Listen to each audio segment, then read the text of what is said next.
Hey everyone, and welcome back to our Facts You Didn't Know series. If you're watching this series for the first time, welcome. We've done a deep dive into all of Prince's albums chronologically. So we started with 1978's For You, and have made a video on every album released in order. In this video, we're looking at an album that is a bit of an oddity. Because although it's a cohesive album, with a consistent style and a strong theme, it wasn't released on its own. We're talking about The Truth, which was released as a bonus disc with 1998's Crystal Ball set. Although it's generally labelled as an acoustic album, that's not strictly true depending how you define it. Although the acoustic guitar is always at the forefront, there are other instruments, layered production, and in some cases programming on some songs. Before we get into it, we'd really appreciate it if you subscribe to our channel and hit the bell for notifications so you'll always know whenever we upload a new video. Doesn't cost you anything, but it helps our channel massively. So please take a few seconds to do that if you enjoy our content. Thank you so much. Now let's get into this.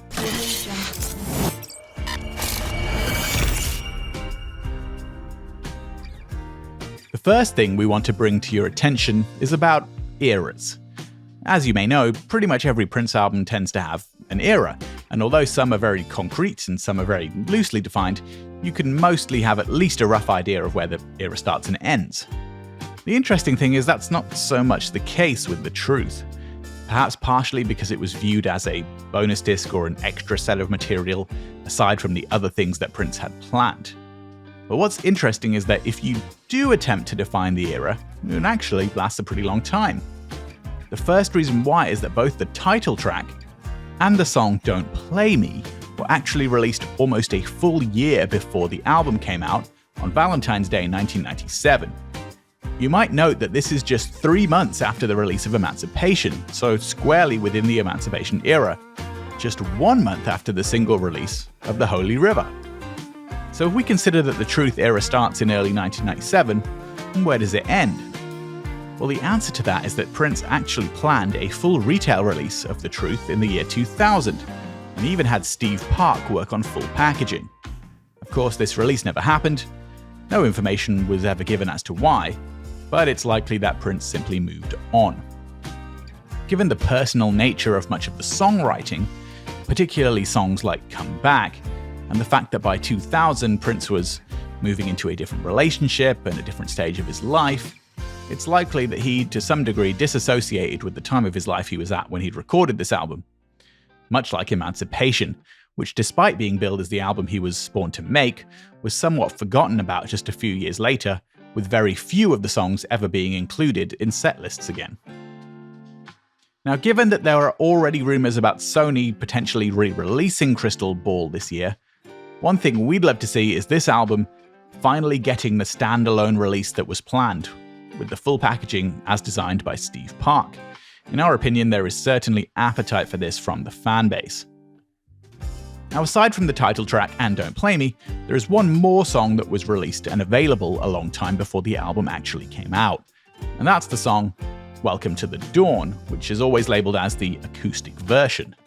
This was already released on a promotional cassette single of The Holy River, which was given out at Borders bookstores in May of 1997. Now, despite the fact that all of the songs on The Truth could be considered acoustic or at least acoustic-led, this song is the only one that has the brackets acoustic version, and that's because it's not the original recording of the song. The original, or non-acoustic version if you will, of Welcome to the Dawn was recorded earlier, and at one point was used as holding music when fans called the 1-800-NEW-FUNK mail order line.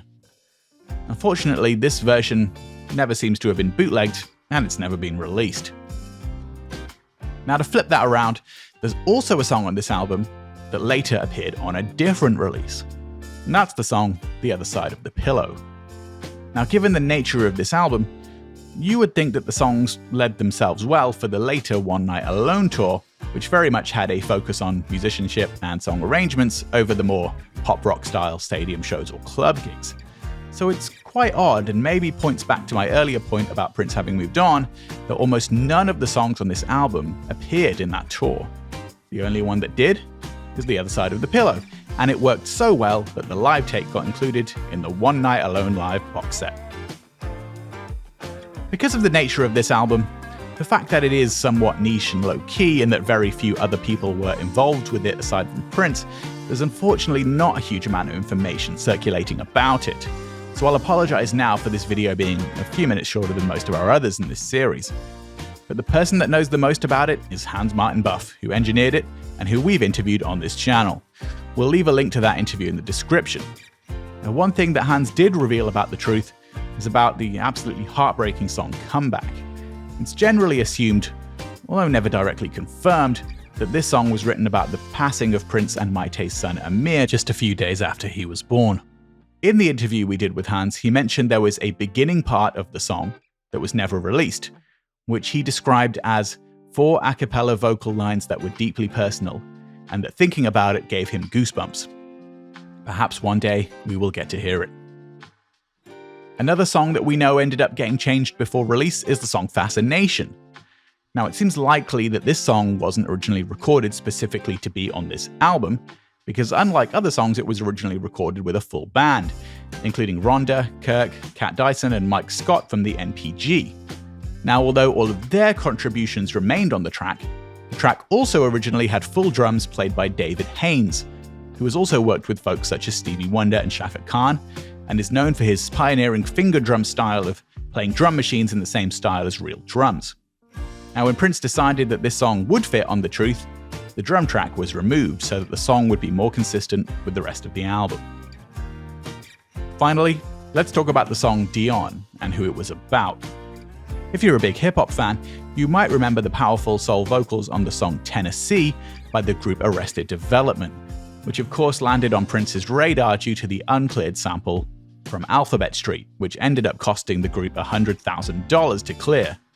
The female vocals on that song were courtesy of Dion Faris, who went on to sign to Columbia Records and be nominated for a Grammy for Best Female Pop Vocal Performance in 1996. Well, Prince being Prince, it seemed that he pursued Dion romantically, and when asked about the inspiration for the song, said, "Dion lives in London and knows quite well the heart she broke. All Dions are heartbreakers." Is that conclusive proof that the song is about her? Not on its own. But Prince also sent her a cassette of the song, so that makes it pretty clear. Dion herself feels that even him sending her that tape was referenced on the album. Since the song One of Your Tears has the lyric, "Did you get the tape I sent you? I thought it'd be better in a song." And that's it for another episode of The Facts You Didn't Know. Again, perhaps a little bit shorter than usual, but we certainly hope that much more information about this album, and perhaps the standalone release we've all been waiting for, will come out over time. Thanks for watching. What's your favorite song on The Truth? Let us know in the comments. Don't forget to like this video, subscribe to our channel, and hit the bell for notifications, and we'll catch you next time for more Purple Facts. Peace and be wild. Hey, I'm Anna Fantastic, and you're tuned in to The Violet Reality.